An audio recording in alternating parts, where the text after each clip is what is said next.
আমি আজি আমাৰ Assam agriculture university and veterinary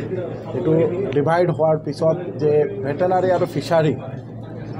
university হিচাপে প্ৰতিষ্ঠা ল'বলৈ গৈ আছে আৰু এই উদ্দেশ্যে আমি ফাৰ্ষ্ট টাইম ভিজিট কৰিব আহিছোঁ যে আমাৰ ভেটেনাৰী সায়েন্স কলেজ খানাপাৰা আৰু তাতে আমি গোটেই ষ্টুডেণ্ট টিচাৰ তেওঁলোকৰ লগত আমি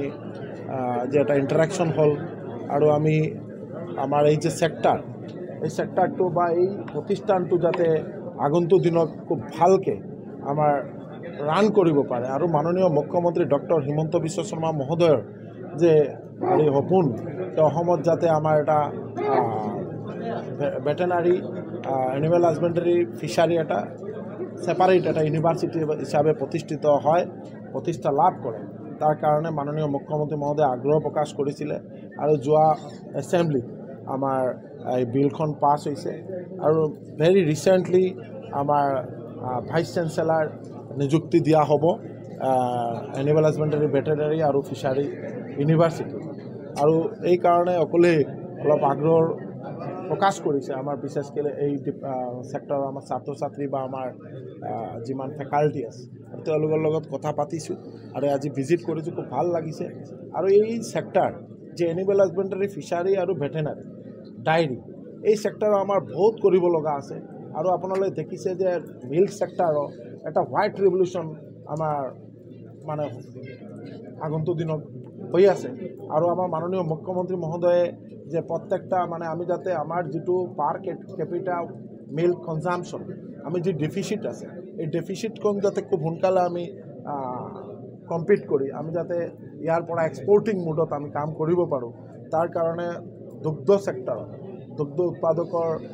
হোৱাৰ কাৰণে 5 টকাকৈ পাৰ লিটাৰ ছাবচিডি আমাৰ অসম চৰকাৰৰ পৰা ঘোষণা কৰা হৈছিল আৰু এইটো অলৰেডি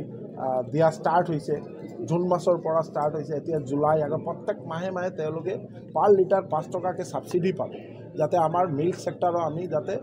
খুব ভালকৈ অগ্ৰগতি কৰিব পাৰোঁ ঠিক ছেইম আমাৰ প্ৰথম এটা স্কিম আছে প্ৰথমৰ জৰিয়তে আমি গাহৰিত আমি যাতে নিজে আমাৰ যাতে ইম্পৰ্ট নহয় গাহৰি যাতে আমি অসমত আমি উৎপাদন আৰু বঢ়াব পাৰোঁ তাৰ কাৰণে কেনাডিয়ান ব্ৰিড আমি ইম্পৰ্ট কৰি আছোঁ আৰু খুব সোনকালে আমাৰ এইটো ষ্টাৰ্ট হ'ব এনেকুৱা গৌটৰ কাৰণে গৌট মানে প্ৰডাকশ্যনৰ কাৰণে আমি ব্যৱস্থা হাতত লৈছোঁ প্ৰত্যেকটা সেক্টৰ যাতে এনিমেল হাজবেণ্ডাৰী ভেটেনাৰী ডায়েৰী সেক্টৰত বহুত কৰিব লগা আছে ফিচাৰী সেক্টৰত বহুত কৰিব লগা আছে খুব ত্বৰিত গতিত কাম চলি আছে আৰু আমাৰ ডিপাৰ্টমেণ্টৰ প্ৰত্যেকজন কাৰ্যকৰ্তা খুব ভাল কাম কৰি আছে যাতে আমি যাতে আমাৰ মাননীয় মুখ্যমন্ত্ৰী মহোদয়ৰ যি আগ্ৰহ যে 2030ৰ ভিতৰত আমি যাতে সেল্ফ সাফিচিয়েণ্ট হ'ব পাৰোঁ আৰু এই উদ্দেশ্যে কাম চলি আছে ডেইৰী সেক্টৰ এটা ডিপাৰ্টমেণ্ট খোলা কথা কৈছে ডিপাৰ্টমেণ্ট এটা কথা কৈছে আপুনি ডেইৰী সেক্টৰ ল'ৰা ছোৱালী যেনে পঢ়িব পাৰে ডায়েৰী সেক্টৰৰ আমাৰ যিহেতু ইয়াত ডায়েৰী সেক্টৰৰ অধ্যয়ন কৰাৰ কাৰণে আমাৰ ইয়াত মানে ব্যৱস্থা নাই ডায়েৰী সেক্টৰ অধ্যয়ন কৰাৰ কাৰণে ভাৰতবৰ্ষৰ বেলেগ ঠাইত যাই অধ্যয়ন কৰিব লগা হয় যেহেতু ইউনিভাৰ্চিটি এনিমেল হাজবেণ্ডাৰী ভেটেনাৰী ডায়েৰী এটা ইউনিভাৰ্চিটিতে ৰূপান্তৰিত হৈছে কলেজখন তো এই কাৰণে আমি আজি আগ্ৰহ প্ৰকাশ কৰিছোঁ যাতে এই কলেজেই এটা ডিপাৰ্টমেণ্ট ডায়েৰীৰ কাৰণে খুব সোনকালে যাতে এইটো ষ্টাৰ্ট কৰা হয় যাতে ইয়াত অধ্যয়ন কৰিব পাৰে ডায়েৰী সেক্টৰৰ ছাত্ৰ ছাত্ৰীবিলাক Stay informed, stay ahead. News Any 365.